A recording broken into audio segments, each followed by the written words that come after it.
Ruang lingkup audit. Ruang lingkup audit adalah batasan yang harus dipatuhi auditor dalam pelaksanaan audit.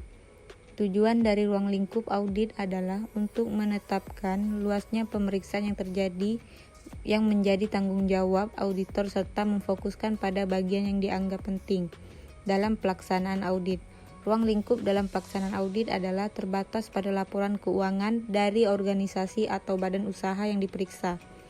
Selain materialitas, ruang lingkup juga dapat ditentukan dari hasil audit tahun lalu. Ruang lingkup audit dapat membantu auditor untuk menentukan bukti audit yang harus diperoleh dan dikumpulkan dan mendukung kesimpulan dari pelaksanaan audit. Kecukupan atas bukti audit ini bergantung kepada kualitas dari bukti audit yang dikumpulkan. Kualitas bukti audit inilah yang dinamakan tepat. Ketepatan bukti audit adalah yang dapat diandalkan dan relevan terhadap tujuan audit. Biasanya bukti audit yang andal diperoleh dari pihak ketiga yang tidak memiliki kepentingan sepihak dengan perusahaan sehingga dinilai independen dan dapat lebih dipercaya daripada bukti audit yang diperoleh dari pihak internal perusahaan atau manajemen. Dalam praktiknya, auditor akan menemui beberapa kesulitan dalam memperoleh bukti audit. Salah satunya bisa diakibatkan oleh pembatasan ruang lingkup audit. Pembatasan ini bisa terjadi dari dua faktor, yaitu pembatasan yang disebabkan oleh klien dan pembatasan yang disebabkan oleh keadaan di luar kekuasaan auditor atau klien. Selanjutnya, perencanaan audit. Perencanaan audit adalah tahap awal proses auditing yang sangat menentukan kesuksesan penugasan audit. Rencana audit dimaksudkan supaya menjamin bahwa tujuan dari audit tercapai serta berkualitas, ekonomis, efektif, dan efisien. Perencanaan audit mencangkup pengembangan rencana menyeluruh untuk merencanakan penerapan audit, serta tahap ini sangat dipengaruhi oleh informasi awal yang diperoleh pada saat pertimbangan audit. Selanjutnya, saya akan memaparkan beberapa langkah yang harus dilakukan dalam merencanakan audit. Yang pertama adalah penghimpunan pemahaman bisnis klien dan industri klien. Yang kedua, melaksanakan prosedur analitis. Yang ketiga, melaksanakan penilaian awal terhadap materialitas. Yang keempat, mengukur resiko audit. Yang kelima, memajukan strategi audit pendahuluan untuk asersi yang signifikan. Dan yang terakhir, mempersatukan pemahaman struktur pengendalian internal klien. Nah, selanjutnya contoh dari surat penugasan audit. Yang pertama, ada keterangan surat tugas audit, lalu di bawahnya keterangan nomor, lalu ditulis dasar dari surat penugasan itu seperti mengacu kepada aturan penilaian atas penyajian laporan keuangan secara keseluruhan sesuai dengan ketentuan pernyataan standar akuntansi keuangan. Lalu di bawahnya baru dituliskan menugaskan, ditujukan ini untuk kepada siapa. Seperti pada contoh ini, yang pertama kepada Rizka Awalia yang selaku auditor senior, Rizky Amalia auditor senior. Selanjutnya ada Fajriah Budianti yang sebagai auditor junior, dan yang terakhir Nurlailah Budiman sebagai auditor junior. Nah, selanjutnya diberi informasi bahwa para auditor ini ditugaskan untuk melakukan audit pada perusahaan apa. Seperti contoh ini, untuk melakukan audit laporan keuangan pada PT Sinar Matahari. Dan kemudian ditulis kapan surat penugasan ini ditetapkan. Dan yang terakhir, nama atas penanggung jawab surat penugasan audit ini diluncurkan.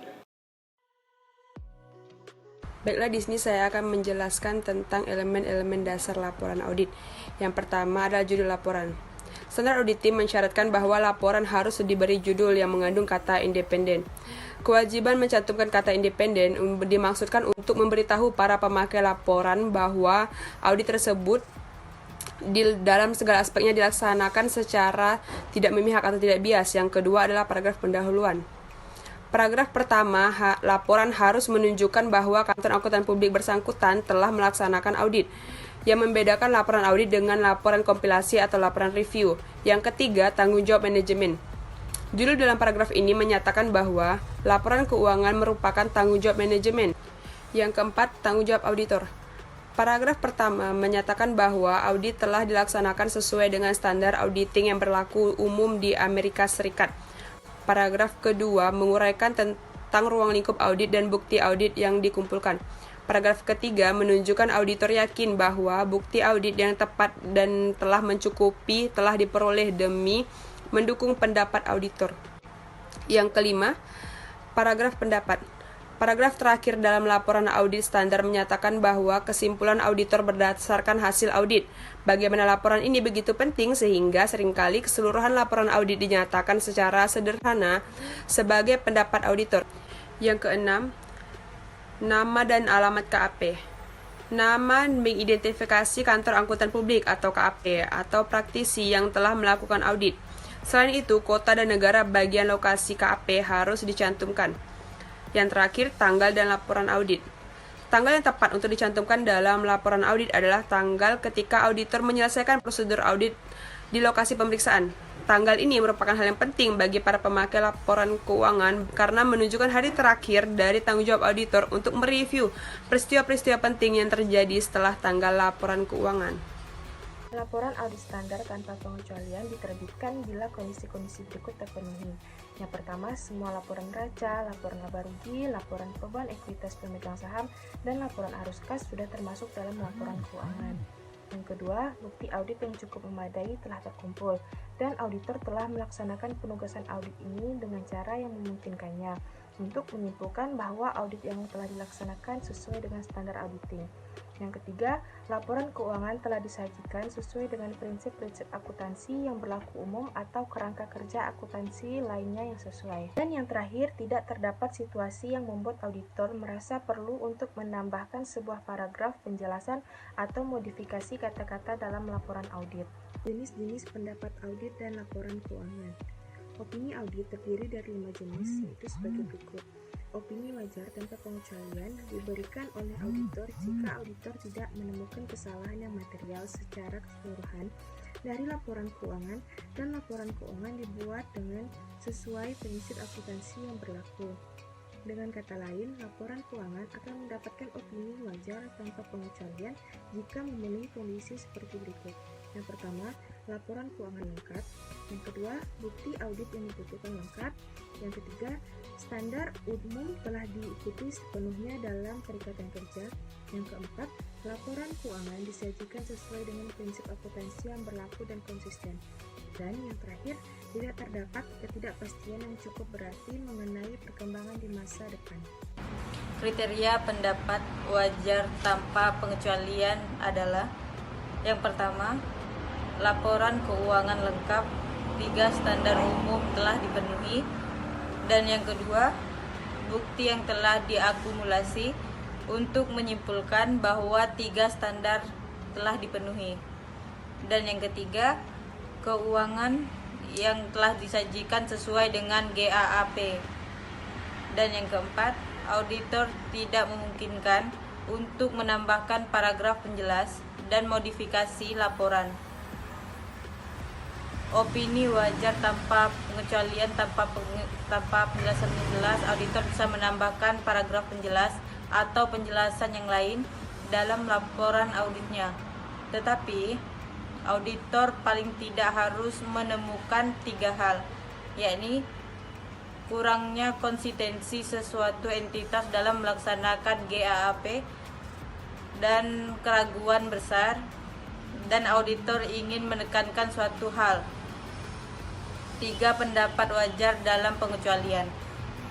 Pendapat ini menyatakan bahwa laporan keuangan menyatakan secara wajar dalam semua hal material, posisi keuangan, hasil usaha, dan arus kas sebuah perusahaan atau lembaga dan sesuai dengan prinsip akuntansi yang berlaku di Indonesia.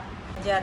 Pendapat tidak wajar merupakan pendapat yang menyatakan bahwa laporan keuangan tidak menyajikan secara wajar posisi keuangan, hasil usaha, dan arus kas perusahaan atau lembaga, atau lembaga tertentu sesuai dengan prinsip akuntansi yang berlaku untuk umum di Indonesia. Pernyataan tidak memberikan pendapat ini menyatakan bahwa auditor tidak menyatakan pendapat atas laporan keuangan suatu perusahaan atau lembaga. Opini ini dikeluarkan ketika auditor tidak puas akan